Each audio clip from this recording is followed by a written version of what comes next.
is on Uranus. Hi, it's me, Talking Banana again. Usually I stay away from things that can be dangerous, but today it looks like my curiosity has won my logic. But first, guess where I am? Yes, I'm not on the surface. I'm in my spaceship. But look at the window. What planet do you see?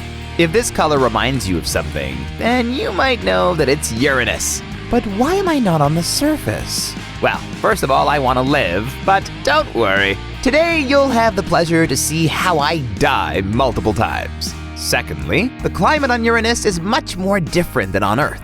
It has no solid surface. It consists mainly of ice, methane, water, and ammonia, which makes this planet not so preferable for life species. One of the reasons why I'm here is because Uranus was visited only once. It was on January 24th, 1986, by only one spacecraft, Voyager 2.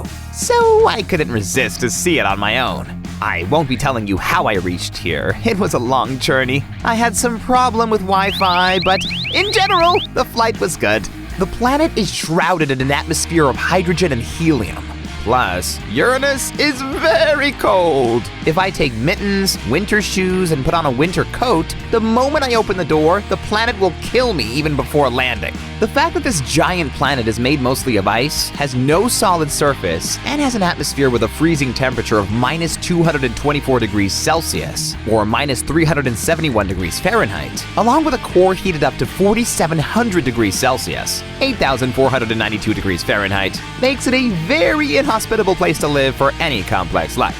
Not only because of the aforementioned characteristics of this planet, but also because of the intense pressures that would crush life. But the more we learn about life on Earth, the more we realize that it can live in some of the most inhospitable places on the planet, encased in ice, in boiling water, and even in places with high radiation. Well, I guess I found my spacesuit. Let's see what this planet hides on the surface. You get there and you feel like you're dreaming. Maybe it's because of some fogginess, but the whole picture still stays beautiful. Uranus has some kind of layers. The first one is a gas atmosphere. It's not the thickest layer, but it has its beauty because of the color. If you dive deeper into the layers, you get to the thickest one, which is liquid hydrogen. Then goes water, ammonia, methane, and the core itself. As you see, Uranus's environment is not the best for life. If life did exist on an ice giant like Uranus, it wouldn't be the life that we're used to. There are a few problems. The first and important one is the fact that Uranus has no solid surface. It's mostly composed of ices, methane, water, and ammonia. The second is that Uranus is a really cold place for living. Its cloud tops measure minus 224 degrees Celsius, and then it gets warmer inside down to the core, which has a temperature of 5,000 K. There's no process inside Uranus, like volcanism on Earth, that would give life inside the planet a form of energy. Life on Uranus would have to be vastly different from anything we have here on Earth to be able to survive. Uranus has many strange things. It has rings. There are 13 of them. And it has 27 moons, which form 3 distinct classes. The 11 small, very dark inner ones, the 5 large ones, and the newly discovered, much more distant ones. Uranus is unusually calm compared to the atmospheres of other giant planets like Neptune, which is similar to Uranus in both composition and size. When Voyager 2 approached Uranus, only 10 strips of clouds were visible.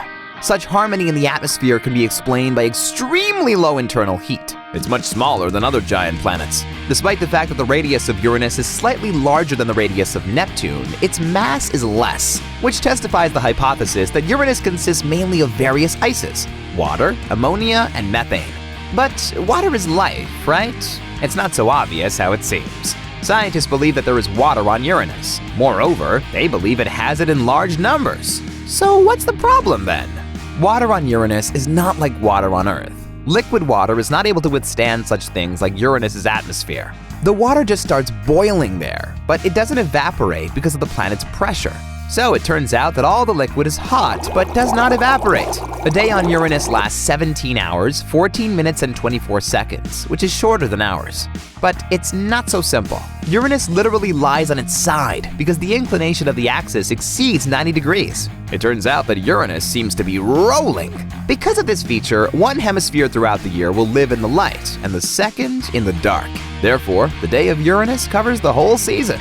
Just think how wild it sounds for us. At a certain period, the planet moves as far away from the sun as possible and sinks into the shadow. Wow! But I think it's time to go back in the spaceship and set my direction back to Earth. I've got the list of must-watch series during the flight, so... Can someone help me put this spacesuit off? It's so hot in here. Share this video with your friends, and if you like, just write a comment down below. And don't forget to subscribe on this channel to see